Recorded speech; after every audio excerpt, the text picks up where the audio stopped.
بسم اللہ الرحمن الرحیم نحمدہ ونصلی ونسلم علی رسولہ الکریم اما بعد فاعوذ باللہ من الشیطان الرجیم بسم اللہ الرحمن الرحیم۔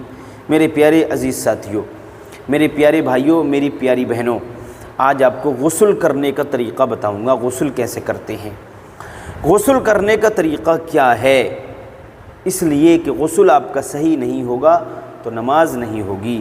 پاکی نماز کے لیے شرط ہے، جب پاکی نہیں ہوں گے تو نماز کہاں سے ہوگی۔ میرے بھائیوں اب ذرا سنیں، میرے بھائیوں، بزرگوں، بچوں، دوستوں اور میری ماں اور بہنوں، آپ سے گزارش ہے کہ اس ویڈیو کو بڑے دھیان اور بڑی توجہ سے سنیں، اس لیے کہ غسل کرنا ہر ایک سے نہیں آتا۔ غسل کرنے کا طریقہ کیا ہے میں آپ کو بتاتا ہوں۔ سب سے پہلے آپ کو کیا کرنا ہے، دیکھیے، غسل جب آپ کے اوپر فرض ہو جاتا ہے، اب غسل فرض ہونے کی دو صورتیں ہیں، یا تو آپ کو خواب میں نائٹ فیل ہو گیا، آپ کو نائٹ فیل ہو گیا، احتلام جس کو بولتے ہیں، آپ سو رہے تھے، آپ کو احتلام ہو گیا، آپ ناپاک ہو گئے، خواب ہوا تو آپ کے اوپر غسل فرض ہو گیا۔ اور دوسرا یہ ہے کہ آپ نے بیوی کے ساتھ ہم بستری کی، ہم بستر ہوئے آپ، تو آپ کے اوپر غسل فرض ہو جاتا ہے، ٹھیک ہے۔ اور بھی اس کے علاوہ غسل فرض ہونے کی صورتیں ہیں۔ بہرحال میں غسل کرنے کا طریقہ بتانا میرا یہاں پر مقصد ہے۔ تو اب یہ دو طریقے ہوئے ناپاک ہونے کے، یا تو آپ کو نائٹ فیل ہوا تو ناپاک ہو گئے، یا بیوی کے ساتھ ہم بستری کی تو آپ ناپاک ہو گئے، غسل آپ کے اوپر فرض ہو گیا، سمجھے۔ تو آپ کو کرنا کیا ہے، اب غسل کرنا ہے، آپ کو غسل کرنا ہے تو سب سے پہلے آپ بستر سے اٹھیں گے، یعنی ہم بستری آپ نے کر لی تو فوراً آپ کو عضو تناسل کو دھونا نہیں ہے، بلکہ 20 منٹ بعد، آدھا گھنٹے کے بعد آپ پیشاب کرنے کے لیے استنجا خانے میں جائیں گے۔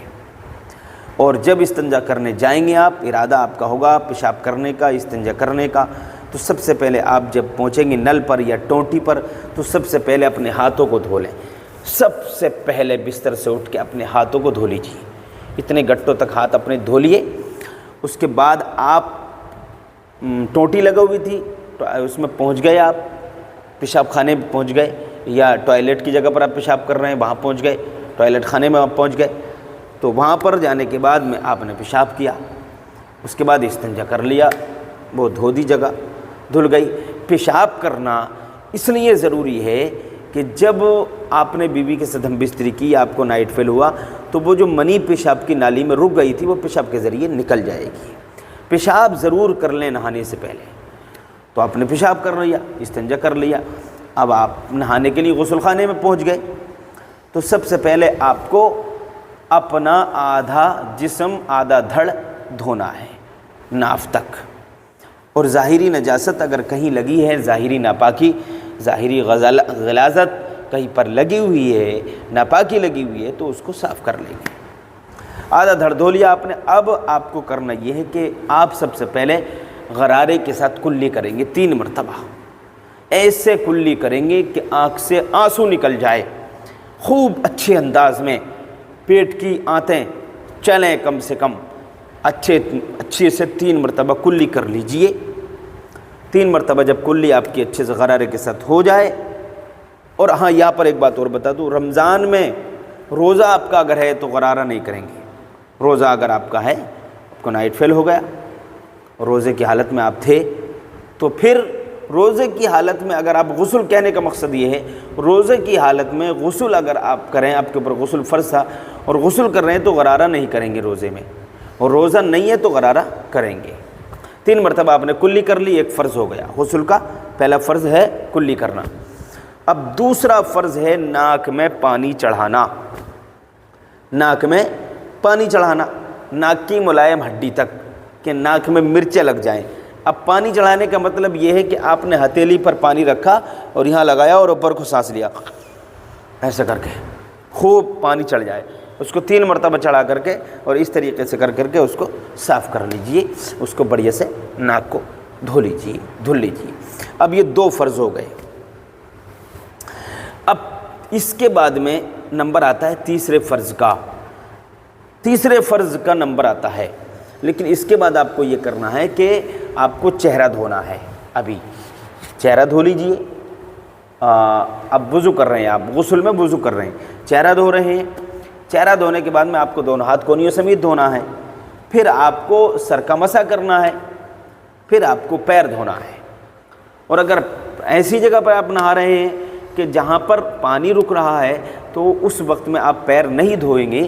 جب غسل کر کے باہر نکلیں گے اس وقت پیر دھوں گے. اب جب یہ وضو کر لیا آپ نے نماز میں, غسل میں جب وضو کر لیا تو اب تیسرا فرض, جو غسل کا تیسرا فرض تھا وہ اب ادا ہوگا. یعنی تیسرا فرض ہے سارے بدن پر ایک مرتبہ پانی بہانا. پہلے دائیں مونڈے پر پانی ڈالیے, پھر بائیں مونڈے پر پانی ڈالیے, پھر سر پر ڈالیے, مل لیجئے اچھے سے ناف میں اندر انگلی ڈال لیجئے, بغلوں میں اس طریقے سے کر لیجئے, پیروں کے تلوے خاص کر سردیوں میں پانی نہیں پہنچتا, انگلیوں میں خلال کر لیجئے تاکہ کوئی بھی ذرہ برابر, ایک بال کی برابر بھی جگہ خشک نہ رہے. اور یہ کانوں کی جو یہ ہے یہ بھی اس طریقے سے کر لیجئے. بہرحال اچھے سے نہائیں, پانی بہائیں, غسل کریں. نہانے کا, غسل کرنے کا مطلب یہ کہ پانی خوب ملیں آپ اور پانی بہہ جائے, یہ مطلب ہے. تو غسل کے اندر وضو کرنا سنت ہے. تو وضو آپ کر لیں, اور اگر وضو نہیں کریں گے تو کلی کر لیں ایک مرتبہ, یعنی 3 مرتبہ کلی آپ نے کر لی, پہلا فرض ہو گیا. دوسری مرتبہ ناک میں پانی چڑھا لیا 3 مرتبہ, یہ دوسرا فرض ہو گیا. اور تیسرا یہ ہے کہ سارے بدن پر پانی بہانا, اچھے سے انداز میں نہانا, مل کے نہانا, کہیں بال کی برابر جگہ بھی خشک نہ رہ جائے, پورے بدن پر پانی بہانا. پہلے خوب اچھے سے پانی ڈال کر کے مسل لیجئے, مل لیجئے, صابن وغیرہ لگا لیجئے, اور جہاں جہاں پانی نہیں پہنچتا ہے وہاں تک ہاتھ لگا لیجئے, انگلیوں کا خلال کر لیجئے, ناف میں انگلی ڈال لیجئے, اور یہ یہاں پر پانی نہیں پہنچ پاتا ہے تو یہاں پر انگلی ڈال لیجئے, پیروں کے تلووں میں انگلی ڈال لیجئے. بہرحال اچھے سے نہانے کا, غسل کرنے کا مطلب یہ کہ پانی بہہ جائے, خالی چپڑنے کا نام نہانا نہیں ہے. تو میرے بھائیوں یہ غسل کرنے کا مکمل طریقہ ہے, یہ غسل کرنے کا مکمل طریقہ ہے. اب یہ طریقہ میں نے مکمل بتا دیا ہے, آپ اس طرح سے آپ اپنا غسل کر سکتے ہیں. اور بھی اگر اس کے بارے میں کچھ معلومات آپ کو چاہیے, معلومات حاصل کرنا ہے, کوئی بات معلوم کرنا ہے, چاہے وہ ہماری خواتین ہوں, عورتیں ہوں یا مرد ہوں, تو ہمیں کمنٹ کر کے بتا دیں. انشاءاللہ تعالی ہم بتانے کی کوشش کریں گے. السلام علیکم.